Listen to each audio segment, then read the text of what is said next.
Para proferir a palestra Que Turismo Queremos nos Açores, convido a Joana Borges Coutinho, que eu tenho agora o prazer de apresentar aqui a trajetória dessa pessoa tão especial aqui para os Açores. A Joana cresceu nos Açores, mas nos anos 20 trocou Direito em Lisboa por Agricultura Biológica e Agroecologia no Reino Unido.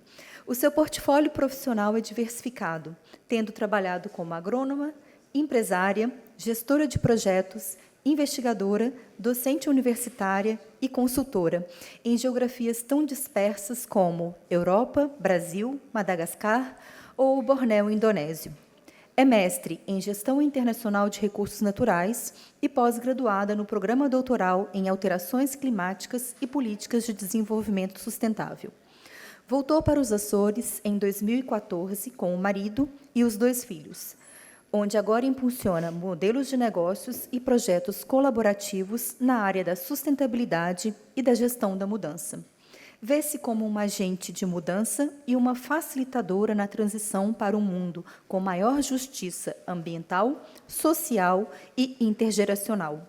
É fundadora e consultora na Sustain Açores. Joana, a palavra está contigo. Muito obrigada por ter aceitado o nosso convite. Super contente de estar aqui neste dia para falar de turismo. Foi o turismo que me trouxe de volta para os Açores, depois destas viagens todas que a Daniela vos falou aqui. Vou-vos trazer a razão pela qual eu voltei para os Açores. E a razão pela qual eu voltei para os Açores é uma noção de abundância e liberdade, que é o que esta criança aqui atrás de mim sentia nos anos 80. Sou eu, na achadinha do Nordeste, montar um cavalo, sem sela, sem estribos e sem rédea. É uma noção de confiança que só nasce de quem está realmente bem na sua terra e de quem está realmente seguro daquilo que está a fazer e de quem tem uma conexão firme com o animal. E é isto que eu quero para o futuro dos Açores, que os meus filhos e que todos vocês, que têm quase idade para ser meus filhos, não vou dizer isto, porque depois fico encarquilhada, consigam sentir isto e consigam continuar a sentir isto daqui a 30, 40, 50 anos. E que os filhos deles também. Eu podia abordar esta palestra de várias maneiras. Podia-vos encharcar aqui com números sobre o que é intensidade e densidade de pressão turística. Podia-vos dizer o que é que está a passar nos Açores, podia-vos dizer o que é que está a passar em Portugal, na Europa, no mundo. Mas optei por fazer uma coisa muito mais sem rédea, sem sela e sem estribos. Porque acho que a melhor maneira de falar sobre isto é mesmo falar sobre isto e falar na primeira pessoa e naquilo que é importante para todos nós, e espero que vocês me devolvam esse favor e consigam acordar deste torpor pós-prandial com que vocês estão todos nesta tarde, apesar de ser o início da vossa carreira académica, vai ser bom que a gente comece o diálogo em vez de ser só eu a monologar, que é muito infelizmente o estilo da nossa educação em Portugal, mas que eu acho que vocês vão conseguir ultrapassar essa barreira. Estou confiante que vocês conseguem fazer isto sem sela e sem estribos também. Ora, eu voltei para cá e não sei se alguns de vocês conhecem a Quinta do Bom Despacho. Possivelmente não, sim, aqui, à exceção de todos os adultos, mais idosos. Muito bem, eu voltei para os Açores para recuperar uma casa de família e poder agir, ser agente local no turismo e introduzir o turismo sustentável certificado com uma vertente internacional. Portanto, aquilo que Carolina vos falou há pouco da EarthCheck a nível de certificação do destino, nós temos na Quinta do Bom Despacho desde 2014-15, que foi quando iniciámos isto, e cumpríamos 400 critérios de sustentabilidade, emparelhados com os nossos 400 anos de história e, portanto, é uma ponte entre o nosso património e aquilo que nós queremos que o futuro dos Açores seja. Fortemente ligado a isto estão estes quadradinhos coloridos aqui em baixo. Quem é que sabe o que é que são estes quadradinhos coloridos aqui em baixo?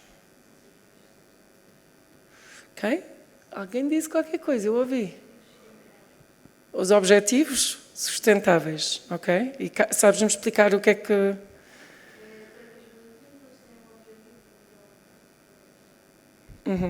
Boa. Mais ninguém. Como é que tu te chamas? Raquel, Ana Raquel, sou tua fã.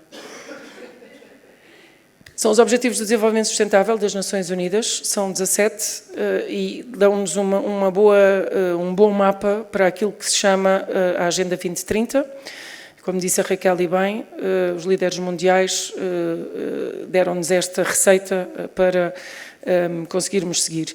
No geral, aquilo que as Nações Unidas dizem, e aquilo que cada um de nós tem que assimilar, é que se nós cumprirmos com os Objetivos do Desenvolvimento Sustentável, nós estaremos a fazer aquilo que nós precisamos de fazer para garantir um futuro seguro e justo para a humanidade.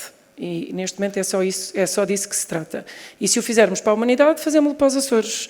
E se fizermos para os Açores, se calhar é um bom passo para fazermos na humanidade. Eles são 17, mas tenho uma péssima notícia. São 169 metas e 230 indicadores.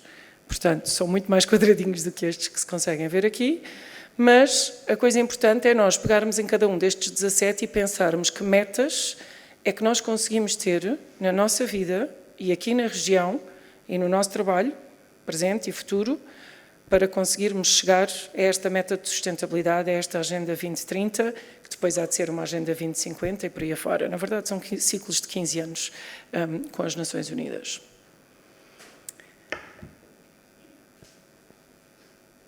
Quem é que já ouviu falar do arquipélago de Palau? A Carolina já ouviu falar. E o Marco também. Mais alguém? Mais ninguém, não é? Pois, eu já desconfiava. Há 1001 maneiras de nós fazermos o nosso turismo mais sustentável. Uma coisa que é fundamental e que se calhar no painel a seguir podem falar um bocadinho melhor com pessoas que já estão com a mão na massa, mas que é evitar o greenwashing. E o greenwashing é nós dizermos que fazemos uma coisa e depois fazermos outra.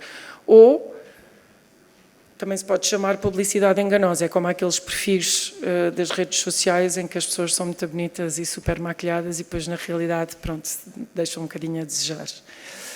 E esse greenwashing é muito moda na sustentabilidade nos dias que correm e, portanto, é preciso encontrarmos formas criativas, mas também muito concretas, muito sólidas, de garantirmos que aquilo que fazemos para um turismo sustentável se traduz depois na prática.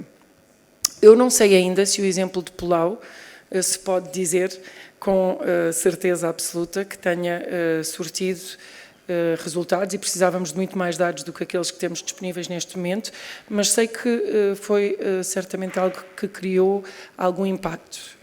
Espero eu, passar um vídeo de 2 minutos para vocês passarem a conhecer Palau e nunca mais responderem que não a esta pergunta.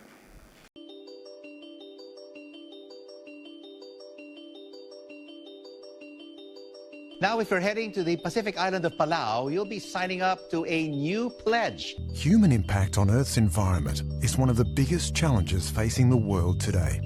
The small island nation of Palau was feeling these impacts acutely. Tourists were damaging reefs, littering oceans and poaching protected species. But how could a small local population with limited resources police the high volume of visitors? What if we made the tourists police themselves? Introducing the Palau Pledge, a first-of-its-kind immigration policy for good. All visitors now need to sign an environmental pledge to gain admittance into Palau. Stamped into the passport of international arrivals, the pledge is a formal promise to Palau's children. Children of Palau, I take this pledge to preserve and protect your beautiful and unique island home. To implement this policy, government, the tourist industry and citizens were brought together. A new visa entry stamp was designed and issued in multiple languages, and immigration laws were permanently changed. The joy that comes with the pledge is the recognition that, hey, I can make a difference. But we didn't stop at the passport stamp. We redesigned the tourism experience via a website, an in-flight film, a passport insert, local education, business accreditation, signage, penalties, and collateral. Launched at the UN, the Palau Pledge has been praised by international leaders and groups. Influencers helped inspire people to take the pledge online in solidarity with Palau. Are you already seeing tourists behaving differently? The awareness level is very high. Leonardo DiCaprio has been quick to endorse the pledge. The reaction on social media has been widespread. the Palau Pledge has raised global awareness of the responsibility this generation has to the next. But its biggest impact is local, in Palau. I hope my children can see the beautiful place as I see today. Ok, portanto, se nós pegarmos no debate que estávamos a ter há bocadinho e aquilo que estava a ser dito, essencialmente, se as pessoas se lembrarem, quando alguém for a Palau, na verdade não é Palau, não sei porque é que fiz isto, foi um typo, o que é que elas se vão lembrar depois desta experiência? Depois deste passaporte ser carimbado e depois deles assinarem que não vão deixar pegadas que não sejam as da areia? Vão se lembrar que aquele sítio é um sítio para preservar e que tiveram o privilégio de estar num sítio onde o ativo natureza é realmente o mais importante. E, portanto, quando pensarmos nos Açores desta maneira e quando os nossos turistas pensarem nos Açores desta maneira e quando todos nós que somos atores do turismo dos Açores pensarmos nos Açores desta maneira e capitalizarmos sobre o nosso ativo natureza, nós teremos uma hipótese de estar a cumprir os 17 Objetivos de Desenvolvimento Sustentável. E esse é o futuro que eu quero para os Açores. Este verão tive a oportunidade de sair do arquipélago. Durante muitos anos fiz férias com os meus filhos no arquipélago e foram sempre extraordinárias. Tivemos em 2 sítios muito distintos. Veneza, esta foto foi tirada por nós, uma carga brutal, um sítio incrível, com uma densidade cultural fantástica. Os meus filhos têm 11 e 15 anos, tiveram uma experiência inesquecível. Esta foto foi tirada no barco, à saída de Veneza, e o meu filho, que tinha 15 anos, estava a olhar com um ar encantado para as ruas de Veneza, e eu perguntei-lhe: Francisco, adoraste estar aqui? E ele olhou para mim e disse: adorei, mas não vivia aqui nem por nada. E, portanto, saímos de Veneza e apanhámos um transporte coletivo para a Eslovénia. E fizemos umas férias na Eslovénia fantásticas, onde o cenário era mais este, e onde quer os miúdos, quer o meu marido, disseram várias vezes a frase: bem, se calhar um dia vimos viver para a Eslovénia. E, portanto, o futuro que eu quero para o turismo dos Açores é um futuro onde as pessoas vêm cá e dizem: meu Deus, isto é um refúgio, não é só um refúgio climático, não é só um refúgio político, não é só um refúgio por ser fantástico para se ver baleias e jamantas e todas as outras coisas. É um sítio onde nós queremos viver, é um sítio onde aquilo que é real é um ativo, sentido e experienciado todos os dias. Capacidade de carga e pressão turística são conceitos que eu podia discutir, já se esteve a discutir aqui hoje. O meu principal sentimento em relação a estas expressões é isto. É que eles são a ponta do iceberg, não é? E que, na verdade, muito limitadores e muito reducionistas face àquilo que nós realmente queremos avaliar quando pensamos no turismo como uma atividade económica e como uma atividade que deve contribuir para a preservação dos nossos ecossistemas e que deve contribuir para fornecer serviços de ecossistema. E, portanto, o turismo, tal como as outras atividades económicas, se focar menos no produto e mais no serviço que oferece, nós estaremos um passo mais perto de sermos sustentáveis. Para mim, a capacidade de carga e a pressão turística está para o turismo como o PIB está para a economia. Quantos de vocês é que sabem o que é o PIB?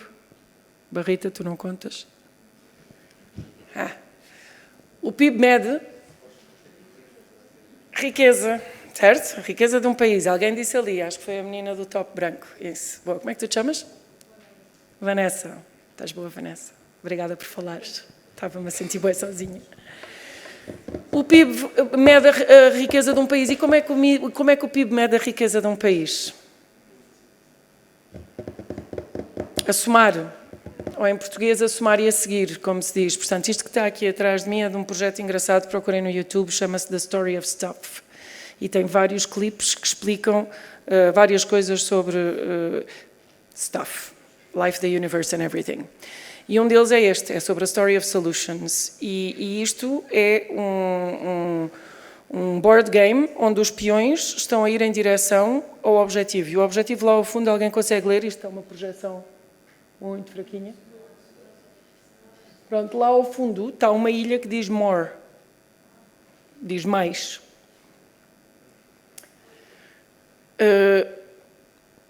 E o problema com o PIB é este. É o mesmo problema de que nós olharmos para a pressão turística, é que só estamos a olhar para números que estão a somar e a seguir. E quando nós medimos o PIB, nós medimos a construção de uma fábrica nuclear. Se eu produzir armas, também. Se as drogas fossem legais e eu estivesse a vender e a pagar impostos, essas também contavam. E, portanto, é somar e seguir. O bom e o mau estão todos a somar. E, portanto, é exatamente a mesma história que se conta no turismo. A capacidade de carga, na verdade, é aquilo de que a Carolina vos falava há pouco, e que são os limites planetários, e que são estes que são aqui atrás de mim. Há uma equipa da Suécia, fez um trabalho extraordinário, definiu os limites planetários em 9 eixos diferentes. E, portanto, desculpem-me se eu vos estou a levar dos Açores para a estratosfera, mas a verdade é que nós só conseguimos pensar a realidade dos Açores se nós a incluirmos num contexto muito mais alargado.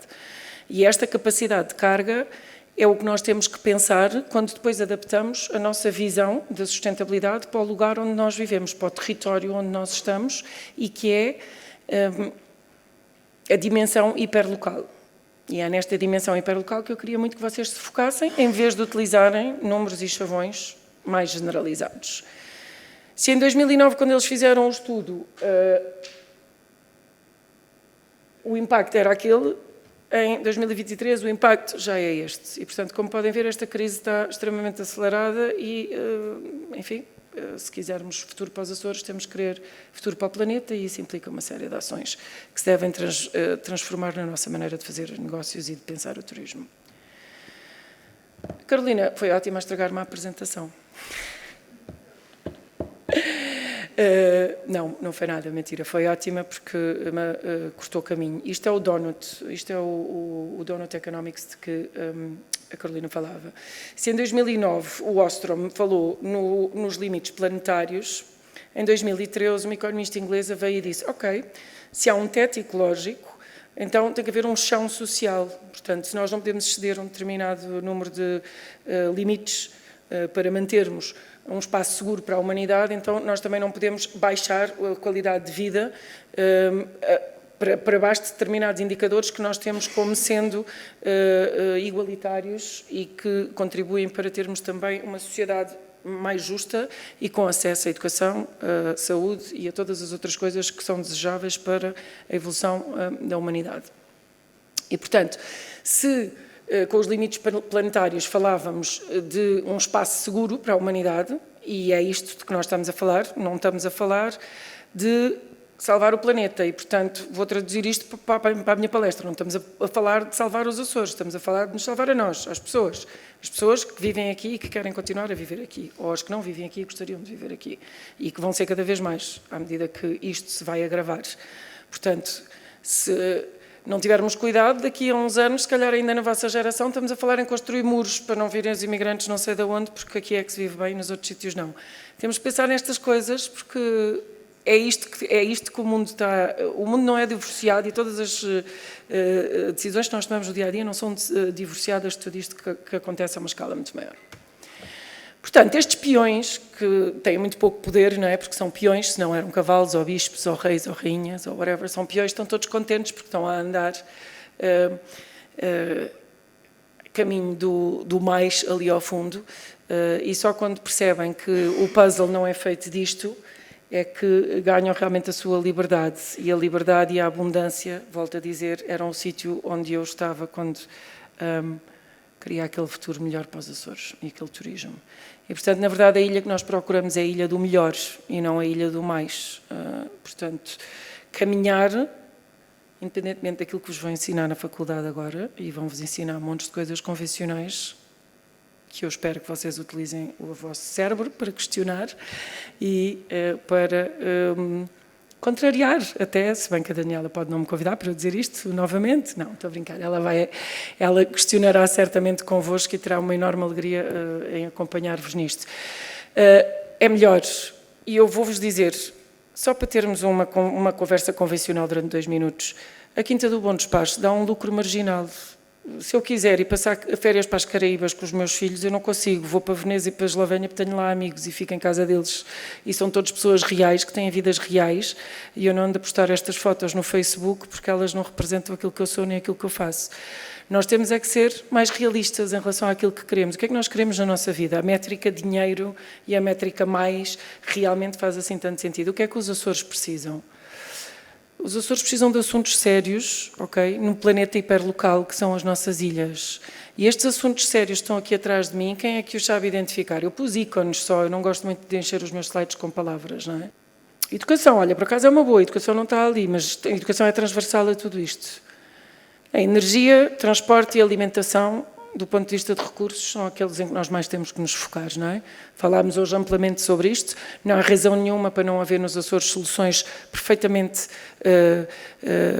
widespread já na Europa, de não termos hop-on, hop-off, de não termos um mercado concorrencial perfeitamente equilibrado, que é aquilo que supostamente numa sociedade capitalista se pretende, mas não temos. Porquê é que não temos? Devíamos pensar porquê é que não temos. Porquê é que não temos 4 ou 5... Olha, eu na Eslovénia não pude usar o carro em lado nenhum, aluguei um carro e não sei para que é que aluguei o carro. Porque eu cheguei lá e só podia andar de autocarro. E após Lagos só andava em barcos a remos, foi espetacular, ficámos com os bíceps porreiros, ou barcos elétricos, nem sequer há barcos a combustão interna. Esquece. Bicicleta... Soberania alimentar, nós produzimos leite para deitar fora, para andar tudo à cabeçada uns aos outros, porque não há subsídios suficientes para pagar o leite, que não é uma cultura sustentável, já não é há quase 50 anos, já quase que não era quando foi trazido para cá, foi trazido para cá num contexto pós-guerra, está completamente ultrapassado, bebam vinho, não bebam leite. Okay? E promovam as culturas que nós temos aqui na nossa terra e que nunca foram o leite. O leite veio no pós-guerra e foi bom para nos levantar da pobreza e foi bom para uma data de coisas. E agora já não é bom. Agora temos que ter pouco leite, biológico, de alta qualidade. E temos que ter muitas outras culturas, porque nós importamos quase tudo aquilo que comemos. Isso não é sustentável. E se nós vamos aumentar a carga turística, e se o que as pessoas querem é lembrar-se dos Açores, porque os Açores é um sítio sustentável, então nós não queremos estar a ir à Associação Agrícola comer um bife que veio da Argentina, porque isso não é sustentável. E isso não é o que vai ficar na cabeça das pessoas que visitam os Açores. Não é aquilo que eu, no meu sítio livre e abundante, quero que fique na cabeça das pessoas. Nem os meus filhos, e espero que vocês também não, e que façam pressão para que isso não aconteça. Energia, estamos sentados em cima de um vulcão, malta. Essa coisa da tal, fazemos 60% da nossa energia, já não fazemos.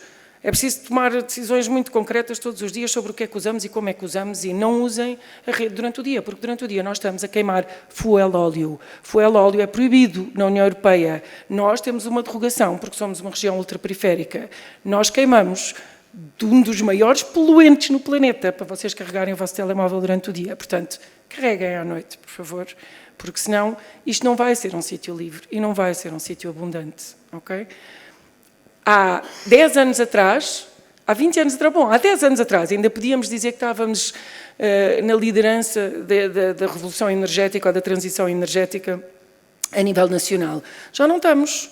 E não temos desculpa nenhuma para não estarmos. Nenhuma, a não ser falta de vontade política e incapacidade de gestão de cartéis económicos. Não há outra maneira de dizer as coisas. Portanto, mais uma vez, vocês votam, vocês consomem. Portanto, vocês escolhem. E, portanto, o futuro dos Açores depende daquilo que vocês votam e daquilo que vocês consomem.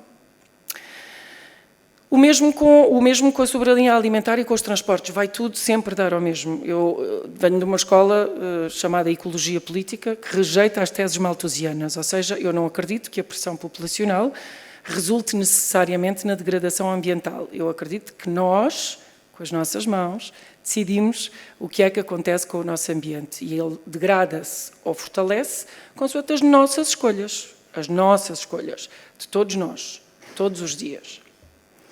E, portanto, estes é que são os assuntos sérios num planeta hiperlocal. E eu convidava-vos a pensarem sempre no vosso planeta hiperlocal. que são estas 9 ilhas e que são o nosso universo. E tudo aquilo que é dito pelos políticos a nível internacional, a nível nacional e mesmo a nível regional, tem que ser traduzido para a nossa esfera, para aquilo que nós fazemos, que nós experienciamos, que nós vemos todos os dias. Pensem de forma hiperlocal, porque é a única maneira de nós sermos agentes de mudança. Eu já vivi no mundo inteiro, já fiz projetos de toda a espécie, eram todos incríveis, nenhum deles resultou em mudança permanente. Estou nos Açores há 10 anos, faz este mês 10 anos que eu estou nos Açores, quase todos os projetos que eu fiz aqui resultaram em mudança muito significativa. E isso, para mim, é o sítio mais feliz e mais abundante que eu posso ter. E é isso que eu desejo para vocês todos e para os meus filhos. Este senhor, sabem quem é este senhor? Não me vão dizer que não sabem quem é este senhor. Ah, boa, grande Raquel. Vota Raquel, vota Raquel. O Gandhi, então o Gandhi dizia uma coisa que é: a felicidade, a verdadeira felicidade, é quando aquilo que nós pensamos, aquilo que nós dizemos e aquilo que nós fazemos é a mesma coisa. E isto pode parecer super básico, mas não é. Okay? O greenwashing e o turismo e todos os conceitos que vocês possam pensar só tomam corpo verdadeiro quando conseguem alinhar estas 3 vertentes. Walk the talk. And then do the walk of the talk. Okay? E, portanto, para isso acontecer, é preciso que os nossos políticos, as nossas empresas e nós, as pessoas, façamos também isso todos os dias, refletindo em cada ação e em cada escolha, para criarmos o lugar de liberdade e de abundância que nós todos queremos que seja o futuro do turismo nos Açores. Muito obrigada pela vossa atenção.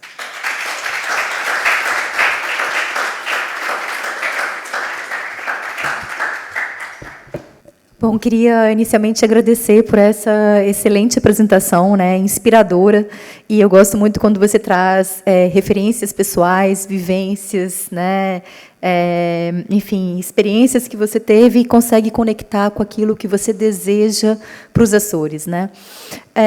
Eu já me considero açoriana de coração, né, e inclusive fui recentemente entrevistada pelo diretor regional das comunidades, naquele programa Novos Açorianos, e eu falo daqui com propriedade, como uma embaixadora mesmo dos Açores. E fico assim mais inspirada ainda em te escutar. Antes de abrir aqui para a audiência, né, fazer algumas perguntas para a Joana, eu acho muito interessante quando você comenta sobre a questão da ponta do iceberg, né? E eu queria que você falasse um pouquinho mais o que você entende como essa base do iceberg que a gente, às vezes, não consegue ver, né? Porque, quando você fez essa analogia, eu vi que, na ponta do iceberg ali, estava a questão, os problemas da capacidade, né, da pressão turística e como que a capacidade de carga pode ajudar a resolver isso. E eu queria entender essa outra parte do iceberg que fica ali, né, submersa. Eu acho muito interessante quando você faz aí uma fala sobre o PIB, né? E a gente vê que o PIB está muito ligado ao crescimento, mas não significa desenvolvimento, né? Que, para a gente desenvolver, tem vários outros aspectos, como qualidade de vida, bem-estar, e não apenas um mero crescimento econômico, né? Então, eu tenho essas 2 primeiras questões para você, enquanto o público pensa em algumas questões para você. Obrigada. Obrigada, Daniela. São questões de peso, tal como o iceberg. Primeiro, vou citar o Einstein, não é? Só os loucos e os economistas é que acham que uma economia pode crescer continuamente, não é? Desculpa, Rita.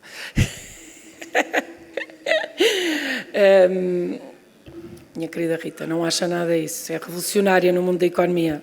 Sustentável, finanças sustentáveis. Está a mudar o arquipélago. Single-handedly, ela. Todas as pessoas não se têm. Não, ok. Tentando ser um bocadinho séria. O crescimento continuado é claramente uma opção inviável para a humanidade. Ponto. Portanto, já há 15 anos atrás, a Comissão para o Desenvolvimento Sustentável publicou um ensaio chamado Prosperidade sem Crescimento, Prosperity Without Growth, E é isso que nós temos que tentar encontrar em termos económicos, como é evidente, avançar para conseguirmos desassociar esta noção de crescimento contínuo. E foi por isso que eu trouxe a minha realidade empresarial e falei do que é que são margens de lucro aceitáveis e do que é valores. E o Carlos está aqui, é meu colega na Associação Empresarial para a Sustentabilidade dos Açores, e nós aquilo que fazemos nesta associação e aquilo que eu espero que todos os negócios que estão envolvidos connosco façam é redefinir o valor, e redefinir o valor afastando-o desta ideia financeira, meramente financeira e de crescimento continuado, para uma noção de valor social e de valor ambiental e, acima de tudo, valor partilhado, shared value. E, portanto, quando nós pensamos nos shareholders de uma empresa ou de qualquer ativo, temos que passar, se calhar, a pensar nos stakeholders, ou seja, todas as partes interessadas. E como é que toda a gente retira valor daqui? Como é que as pessoas retiram valor da minha empresa? Eu consigo dizer N maneiras de que as pessoas na sociedade local retiram, e mesmo internacional, retiram valor dos meus modelos de negócio. Mas eu não sei se todos os empresários conseguem dizer isso, não é? Portanto, esta parte do crescimento é mesmo um chip que se troca, não é? É um chip que se troca e que tem que se trocar, porque senão a história não muda e o puzzle também não muda, não é? Voltando ao iceberg, portanto, em cima está esta questão, não é? Nós vemos o tráfego todo ali para a Lagoa do Fogo e as Furnas e todas essas questões, mas, na verdade, por baixo de tudo isso está toda esta percepção social e cultural do que é a mudança. E quando eu estive na Eslovénia este verão, uma das coisas que me suscitou mais interesse foi a vida noturna de Ljubljana. Uma cidade super exuberante, cheia de esplanadas à beira-rio, toda a gente a curtir, toda a gente a divertir-se, música ao vivo em todo ao lado. E eu perguntei aos nossos amigos, mas isto é sempre assim? E ela, não, isto só é assim para aí há 10 anos para cá, porque nós tivemos um mayor, não é? Um presidente de Câmara, que foi muito corajoso e que perdeu as eleições. Que é aquilo que acontece à maioria dos políticos que tentam realmente fazer algo de corajoso e de diferente. Então, aparentemente, ele pedestrianizou, não sei se isto vos é familiar, este tema, pedestrianizou todas as ruas de Ljubljana, deixou de se poder andar, só se consegue andar a pé ou de bicicleta. Há uma espécie de lagarta como aquela que nós temos para o turista, só que é para os locais, portanto, se estiveres doente ou tiveres uma perna partida ou tiveres com o período e não te estiveres a sentir bem, ou tiveres um bebê, a lagarta vai-te buscar e tu vais para casa alegremente sem teres que ir a pé, não é? Mas 90% do tempo as pessoas estão a pé e é fantástico, tem um mercado super vibrante com produtores que vêm do país inteiro e de outros países à volta da Croácia, da Itália, whatever. Claro que para nós isto pode não acontecer aqui porque estamos geograficamente isolados, mas foi uma cultura que se criou, ou melhor, foi uma cultura que se recriou. Eles já não tinham isto. Ljubljana era muito parecido com Ponta Delgada e depois deixou de ser, porque uma pessoa teve a coragem de fazer aquilo que achava que estava certo e de ter uma visão de futuro. E hoje em dia está completamente mudado. E essa mudança levou a outra mudança. E, portanto, é um efeito dominó, porque quando a gente percebe que afinal não é acerca da ponta do iceberg, é acerca de todo aquele gelo que está ali debaixo e de todas estas coisas que nós temos que pensar e que são muito mais estruturantes, e que às vezes não são agradáveis e tiram as pessoas da sua zona de conforto, não é?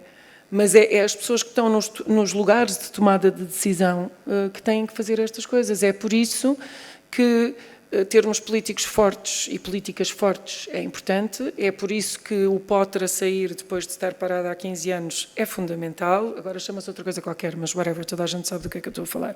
Precisamos ter uma revisão do regime jurídico dos empreendimentos turísticos, precisamos de ter leis que estejam de acordo com aquilo que nós queremos. Portanto, quando nós pensamos, aquilo que falamos e aquilo que fazemos tem que ser a mesma coisa. E, portanto, se nós queremos ser um arquipélago sustentável e queremos seguir esta linha de lógica e de point of sale para o nosso turismo, então nós temos que ser capazes de ter tecnologias alternativas. Temos que deixar de obrigar os alojamentos de turismo rural a terem televisões em todos os quartos e ares condicionados em todos os quartos e não se poderem fazer casas de banho de compostagem ou ter um cabo dos trabalhos com os arquitetos das câmaras municipais para se fazer uma piscina biológica. Não há mal nenhum fazer-se uma piscina com líquidos cancerígenos, mas uma piscina biológica que não é? Portanto, são todas estas barreiras culturais que nós temos que ultrapassar e que eu já experienciei como empreendedora também. Portanto, torna-se muito difícil sair daí. Porquê? O que é que acontece? O que é que tem que acontecer para aquela ponta do iceberg não estar ali? A Carolina disse bem, é preciso dispersar os turistas. Mas como é que nós atraímos os turistas e dizemos, olha, não vais ver a Lagoa do Fogo e não vais comer um cozido às furnas? É preciso que haja cozidos noutros sítios, é preciso que haja cenas brutais para fazer noutros sítios, é preciso que haja trilhos pedestres para se fazer e é preciso que a gente cobre por eles. Eu, para ver uma cascata na Eslovénia, paguei 4 euros, meu marido pagou 4 euros, eu paguei 2 euros por cada um dos meus filhos. Pagámos 12 euros para subir 600 degraus e chegar lá acima a morrer de cansaço, no meu caso, com os meus 40 quilos a mais. Mas fez-me bem a mim, fez bem ao Parque Nacional e o dinheirinho que eu lá deixei foi uma mera contribuição que, com certeza, serve para manter aquele caminho ao longo do ano todo. E que todas estas coisas têm que ser, portanto, este tecido, este tricô, é feito de todos estes retalhos que compõem a manta que está por baixo dessa ponta do iceberg. Alguém da audiência que gostaria de fazer perguntas, comentários? Não? Todo mundo tímido? Bom, então eu vou fazer mais uma pergunta aqui para a Joana, né? Eu acho muito interessante quando você fala, né, que você quer um Açores para que você tenha vontade de viver e que as pessoas venham aqui e tenham vontade de viver também, né? E para a gente trabalhar a questão do turismo específico, né? A gente tem que trabalhar com a sustentabilidade. A gente sabe que sustentabilidade é um processo, como foi muito bem colocado aqui pela Carolina, né? E a sustentabilidade, ela é igual equilíbrio. Então, como que a gente pode alcançar esse equilíbrio, esse tão famoso equilíbrio no turismo aqui na região? Quais suas sugestões, nortes, Queres por ordem alfabética ou tens outro? Pode. Ordem alfabética, perfeito. Não, eu acho que, no fundo, na verdade, são estes temas que eu tinha aqui mencionado, não é? Portanto, este equilíbrio tem que ser encontrado. Vamos lá ver, quando nós temos uma economia circular, o nosso principal problema é passar de uma economia linear para uma economia circular. E isto é verdade para todos os setores e para todas as indústrias, não é diferente para o turismo. Portanto, para encontrarmos o equilíbrio, temos que procurar, e isto é tão verdade para tudo, temos que procurar dentro de nós e não fora. Okay? Da mesma maneira que quando vocês vão fazer uma aulinha de yoga ou 5 minutos de meditação, take the yoga off the mat. Não vais procurar, nem vais encontrar, podes procurar, mas não vais encontrar soluções fora de ti. Elas estão cá dentro. Okay? Portanto, a felicidade é um estado de espírito, é uma decisão, é uma escolha. A sustentabilidade também, esse equilíbrio encontra-se cá dentro. Nós temos os recursos todos que precisamos e temos uma cena fantástica, um cérebro, toda a gente devia ter um, que nos pode levar a circularizar a nossa economia. E se nós circularizarmos a nossa economia, deixarmos de importar um monte de coisas que não precisamos e de pagar para exportar um monte de resíduos que podiam, na verdade, estar a formar a base das nossas matérias-primas, então nós vamos encontrar esse equilíbrio a nível de recursos. E quando se encontra o equilíbrio a nível de recursos, encontra-se um equilíbrio a nível financeiro. Se calhar baixar as nossas expectativas sobre o que é esse nível financeiro e sobre que tipo de valor é que nós queremos trazer para os Açores e para as nossas vidas. E quando eu falo disto, não estou a falar de coisas esotéricas, estou a falar literalmente de dinheiro. Quanto dinheiro é que é suficiente? Quanto lucro é que é suficiente para as empresas? Como é que nós gerimos os cofres da região? E em que é que nós investimos? E porquê? E como é que damos continuidade de um ciclo político para outro? Como é que damos continuidade de um ciclo económico e de uma geração para outra? Essas é que são as questões de fundo, não é?